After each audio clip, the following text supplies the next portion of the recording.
నమస్తే BCN news తో మీ ముందున్నది ఆనంద్ రాజ్ కుమార్. ఈనాటి వార్తల ముఖ్యాంశాలు. దావోస్ రౌండ్ టేబుల్ సమావేశంలో పాల్గొన్న మంత్రి నారా లోకేష్ 2035 నాటికి ఏపీని డే జీరో రెడీ స్టేట్గా మారడమే లక్ష్యమని స్పష్టం.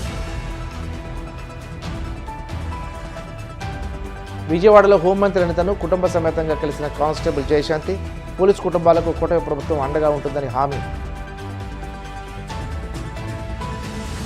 అరసవల్లి రథసప్తమి వేడుకలకు వచ్చే భక్తులకు ఎలాంటి అసౌకర్యం కలగకుండా అన్ని శాఖలు సమన్వయంతో పనిచేయాలి, అధికారులను ఆదేశించిన మంత్రి అచ్చెన్నాయుడు.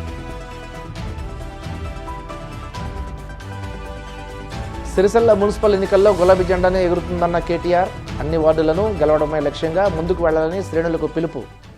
ప్రపంచ ఆర్థిక సదస్సు వేదికగా ఆంధ్రప్రదేశ్ ప్రభుత్వం తమ పారిశ్రామిక విధానంలో సరికొత్త అధ్యాయాన్ని ఆవిష్కరించింది.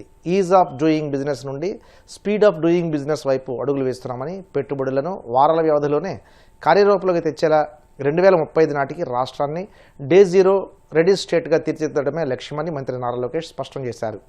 నమ్మకం, వేగం అనే రెండు అంశాలు ఏపీని కీలక పెట్టుబడుల గమ్యస్థానంగా మారుస్తున్నాయని పేర్కొన్నారు. దావోస్లో జరిగిన the fast lane investing at the speed of growth అనే అంశంపై నిర్వహించిన రౌండ్ టేబుల్ సమావేశంలో మంత్రి లోకేష్ పాల్గొని ప్రసంగించారు.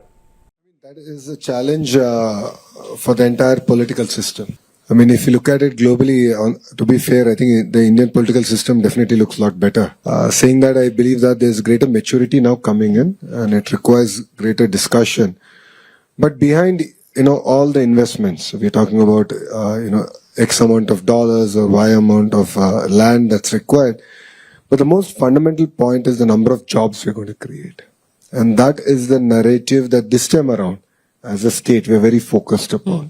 It's important to explain to people that what's the impact that each of these investments will have and the kind of jobs it's going to create. So you create a very strong momentum so that things cannot be overturned.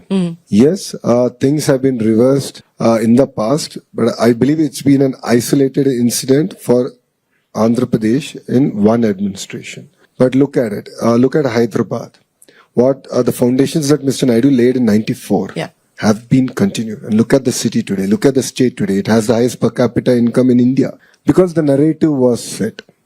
So it's equally important for the politicians to not just look at this from an investment perspective, but also build a narrative so strong that whoever comes, I believe that there'll never be a change in Andhra Pradesh. India will be governing Andhra Pradesh for the foreseeable future, saying that it's important to ensure that a strong narrative is there and we are able to convince people at every point. As a state, we have a clear direction, right? We have the Swarnandhra mission, which is where we see Andhra Pradesh in 2047. So we have clear targets, we have clear sectors. We just spoke about manufacturing and the importance of, speed in manufacturing. I also believe that the way we have looked at it is a cluster-based approach. I've had opportunity to share that with you.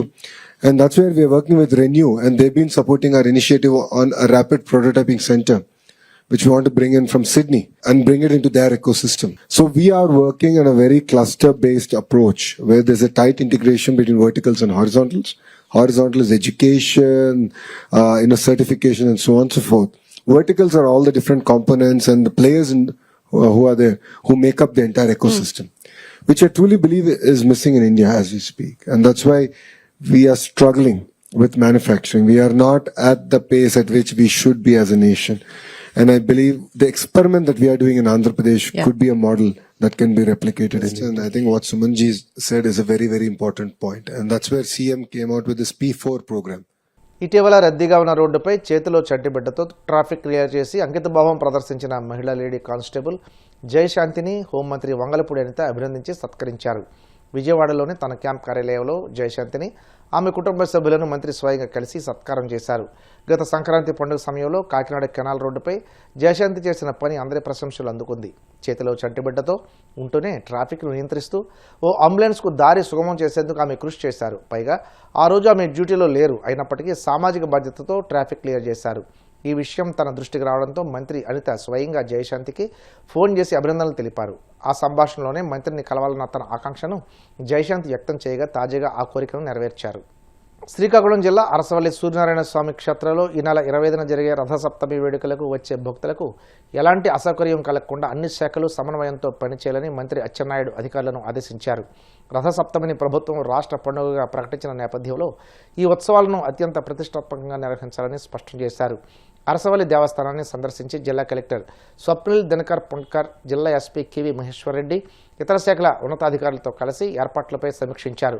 భక్తులకు సత్వర సౌకర్యవంతమైన దర్శనం కల్పించడమే ప్రధాన లక్ష్యంగా అధికారులు పనిచేయాలని మంత్రి సూచించారు.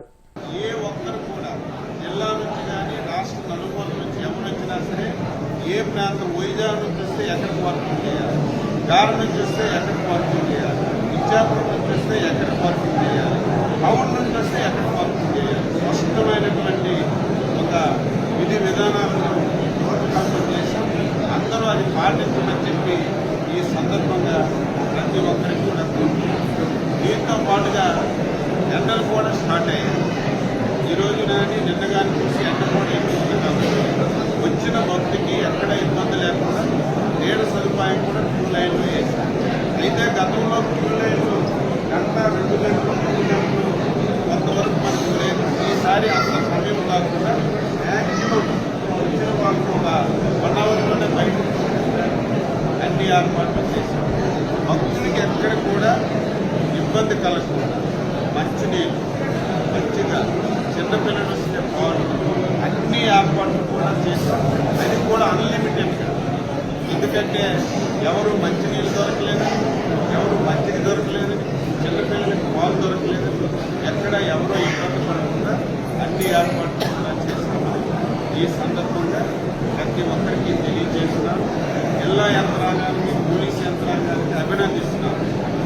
డిజైన్ అయితే సూపర్ డూపర్ హిట్ బాగా ప్లాన్ చేశారు. ఇది మనం 100% సక్సెస్ చేసుకోగలిగితే ఇది ఒక ఎస్ఓపి కింద తయారు చేస్తాం. మళ్ళీ రేపు రథసప్తమి వస్తే మళ్ళీ అందరూ మీటింగ్ పెట్టుకోవాలి, మళ్ళీ అందరూ 1-10 సార్లు రిపీట్ చేసుకోవడం అనే విధానం కాదు. ఈరోజు ఏదైతే బ్రహ్మాండమైనటువంటి ఎస్ఓపి తయారు చేశామో ఇదే ఒక బుక్లెట్ రూపంలో ఇస్తాం. అరసవెల్లి రథసప్తమి వేడుకలు ఎస్ఓపి XYZ ఎవరు వచ్చినా పేజ్ బై పేజ్ అదే విధంగా అమలు చేస్తే ఇది చాలా సక్సెస్ఫుల్గా జరుగుతుందని చెప్పి ఈ సందర్భంగా తెలుగుదేశం పార్టీ జాతీయ ప్రధాన కార్యదర్శి, రాష్ట్ర ఐటీ మానవ వనరుల శాఖ మంత్రి నారా లోకేష్ జన్మదిన వేడుకలు అమలాపురంలో అట్టహాసంగా నిర్వహించారు.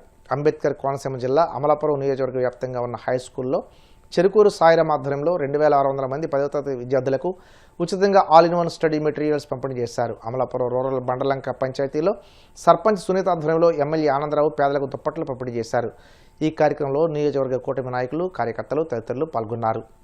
మీడియా మిత్రులందరికీ నమస్కారం.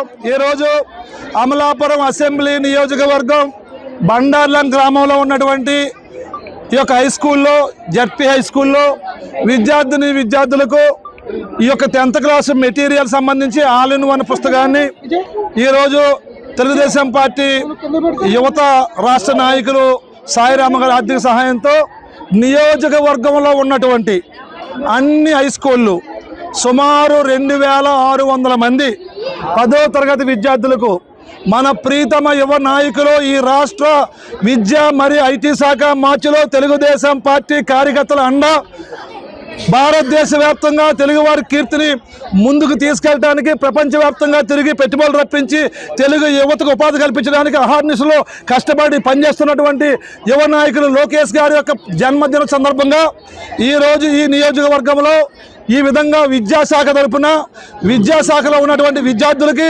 లోకేష్ గారి తరపున ఈరోజు 10th క్లాస్ అందరికీ కూడా ఈ పుస్తకాలు పంపిణీ చేస్తున్నాం.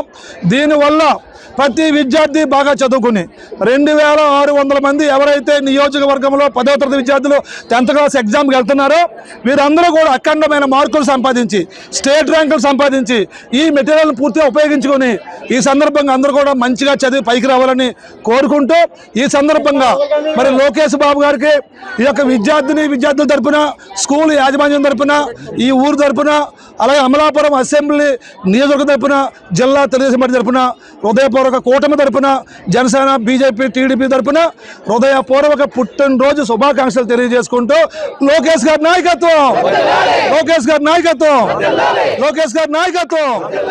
అలా మా అన్న నారా లోకేష్ గారు ఎడ్యుకేషన్ అండ్ ఐటీ మినిస్టర్ పుట్టినరోజు సందర్భంగా నియోజకవర్గం మొత్తం 2600 మంది 10th క్లాస్ గవర్నమెంట్ స్కూల్ పిల్లలకి పుస్తకాలు అందజేయడం జరుగుతుంది. ఇవాళ ఆయన స్ఫూర్తితోనే మేము ఇవాళ విద్యను అందించి రేపు ఉపాధి కూడా కల్పించాలన్న ఉద్దేశంతో ఆయన పుట్టినరోజు రోజు కూడా దావోస్లో ఉండి మన భవిష్యత్తు కోసం, భవిష్యత్ తరాల కోసం ఆయన కృషి చేస్తున్నారు. దానికి మేము నిరంతరం ఎప్పుడు అలాగే సహకరిస్తామని చెప్పి మీ మీడియా పూర్వకంగా తెలియజేసుకుంటూ ఆయనకి మరోసారి పుట్టినరోజు శుభాకాంక్షలు తెలియజేసుకుంటున్నాం. పశ్చిమ గోదావరి జిల్లా ఉండి మండలంలోని తెలుగుదేశం పార్టీ ఆధ్వర్యంలో మంత్రి నారా లోకేష్ జన్మదిన వేడుకలు శుక్రవారం ఘనంగా నిర్వహించారు. ఉండి మెయిన్ సెంటర్ కేంద్రంగా జరిగిన ఈ వేడుకలు ఉత్సాహభరితంగా సాగాయి. మండల తెలుగుదేశం పార్టీ అధ్యక్షులు కరిమెరక నాగరాజు అధ్యక్షతన జరిగిన ఈ కార్యక్రమంలో పలువురు మాట్లాడారు. ఉండి మండలానికి చెందిన 19 గ్రామాల నుండి పెద్ద సంఖ్యలో పార్టీ నాయకులు, కార్యకర్తలు, అభిమానులు మెయిన్ సెంటర్కు తరలివచ్చి లోకేష్ జన్మదిన వేడుకలను ఘనంగా నిర్వహించారని తెలిపారు. ఈ సందర్భంగా వృద్ధులకు దుప్పట్లు, మిఠాయిలు పంపిణీ చేసే సేవాభావాన్ని చాటుకున్నారని చెప్పారు. అనంతరం కేక్ కటింగ్ కార్యక్రమాన్ని ఘనంగా నిర్వహించి సంబరాలు జరుపుకున్నారు. యువతలో స్ఫూర్తి నింపే నాయకుడిగా నిలిచిన లోకేష్ జన్మదినాన్ని ఇంత ఘనంగా జరుపుకోవడం తమకు ఎంతో ఆనందాన్ని కలిగించిందని కరిమెరక నాగరాజు పేర్కొన్నారు. ఈ కార్యక్రమంలో మండలంలోని తెలుగుదేశం పార్టీ నాయకులు, కార్యకర్తలు, అభిమానులు భారీ సంఖ్యలో పాల్గొని వేడుకలు విజయవంతం చేశారు. తెలుగుదేశం పార్టీ ప్రధాన కార్యదర్శి నారా లోకేష్ గారి పుట్టినరోజు సందర్భంగా ఈరోజు ఉండి నియోజకవర్గం హెడ్ క్వార్టర్ అయిన ఉండి గ్రామంలో పుట్టినరోజు వేడుకలు జరుపుకోవడం జరుగుతుంది. 1983 జనవరి 23వ తారీఖున జన్మించారు. ఆయన విద్యాభ్యాసం అంతా కూడా ఫారెన్లో జరిగింది. ఆయన ఎమ్మెల్సీ అవడం, ఎమ్మెల్సీ అయ్యి మంత్రి చేయడం, మంత్రిలో మంచి ఘనత సాధించడం జరిగింది. మా ఉండి నియోజకవర్గం త్రిపులార్ గారి నియోజకవర్గంలో మరి లోకేష్ గారి పుట్టినరోజు వేడుకలు ఘనంగా అంగరంగ వైభవంగా జరిగాయి. అలాగే ఈ నియోజకవర్గంలో 72 గ్రామాల్లో కూడా ఇంతకనే ఆయన పుట్టినరోజు వేడుకలు ఎక్కడ పడితే అక్కడ ఘనంగా నిర్వహించాము. అలాగే మా త్రిపులార్ గారు ఈరోజు మేమందరం కూడా ఇంత సస్యశ్యామలంగా ఇలా ఉన్నాము అంటే నిజంగా కూడా ఇంతకనే ఆయన మా నియోజకవర్గంలో వచ్చిన కాంచి అన్ని కార్యక్రమాల్లోనూ కూడా అన్నీ చేసి ఈ రాష్ట్రం మొత్తం మీద ఎక్కడా లేనట్టు ఇక్కడ చేసుకుని వస్తాం. అలాగే ముందుకు తీసుకెళ్తున్న మా రఘురామకృష్ణరాజు గారికి కూడా కృతజ్ఞతలు తెలియజేస్తూ మన తెలుగుదేశం పార్టీ జాతీయ ప్రధాన కార్యదర్శి యువ నాయకుడు నారా లోకేష్ గారికి పుట్టినరోజు సందర్భంగా మా ఎమ్మెల్యే రఘురామకృష్ణ గారి ఆదేశాల మేరకు మా మండల పార్టీ ప్రెసిడెంట్ అధ్యక్షుల వారు నా కరిమెరక నారాయణ అధ్యక్షన ఈ రోజున మా నుండి నియోజకవర్గం మెయిన్ కూడల్లోని లోకేష్ బాబు గారి జన్మదిన వేడుకలు ఘనంగా జరిగింది. పార్టీ ప్రెసిడెంట్ గారి కేక్ కోసి మరి సీనియర్ నాయకులు, జిల్లా నాయకులు, మహిళా మండలందరూ వచ్చి కేక్ కోసి పేదలకి పళ్ళు, దుప్పటి ఇవ్వడం జరిగింది. ఈరోజు యువ నాయకుడు జాతీయ ప్రధాన కార్యదర్శి నారా లోకేష్ గారి జన్మదినాన్ని పురస్కరించుకొని ఆయన విద్యాశాఖ మంత్రిగా రావడం అన్నది విద్యావంతులందరికీ చాలా సంతోషకరమైన విషయం. ఆ డిఎస్సిలో ఎంతోమంది మహిళలకి ఉద్యోగాలు రావడం అన్నది చాలా ఆనందదాయకం. అలాగే ఆయన మరింత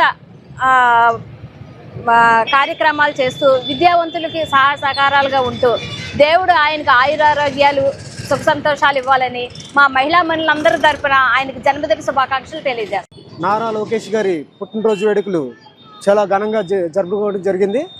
మరి పేదలకి దుప్పట్లు, ఫ్రూట్స్ పంచిపెట్టి మరి లోకేష్ గారి పుట్టినరోజు పండుగ వేడుకలు జరుపుకుంటున్నాం.